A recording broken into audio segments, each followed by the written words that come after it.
కాసేపట్లో జైలు నుంచి విజయవాడ ఆయుష్ ఆసుపత్రికి వల్లభనేని వంశీని తరలించనున్నారు జైలు అధికారులు. ఆయన భార్య పంకజశ్రీ ఇప్పటికే హాస్పిటల్ కి చేరుకున్నారు. వంశీకి వైద్యం అందించాలన్న హైకోర్టు ఉత్తర్వుల మేరకు జైలు అధికారులు వంశీని తీసుకొస్తున్నారు. ఉదయం నుంచి హైకోర్టు ఆదేశాల పత్రాలు అందకపోవడంతో ఇంకా జైల్లోనే ఉన్నారు వంశీ.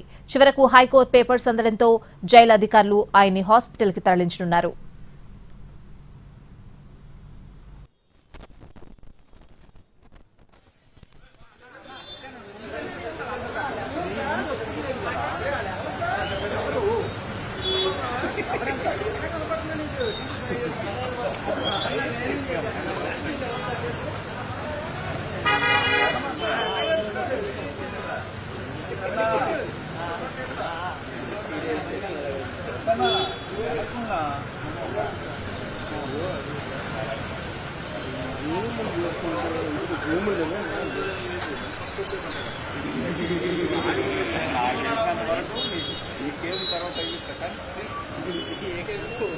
వంశీపై మొత్తం 8 కేసులు నమోదయ్యాయి. అందులో 6 బెయిల్ మంజూరైంది. ఒక కేసులో ముందస్తు బెయిల్ వచ్చింది.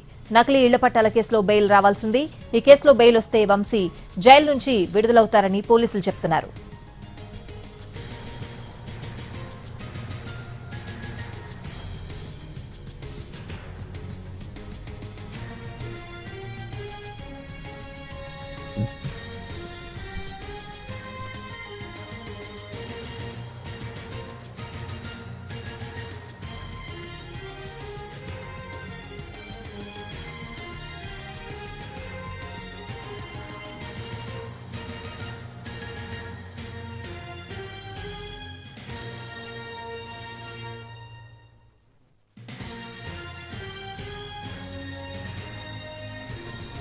కాసేపట్లో జైలు నుంచి విజయవాడ ఆయుష్ హాస్పిటల్ కి వల్లభనేని వంశీని తరలించనున్నారు జైలు అధికారులు.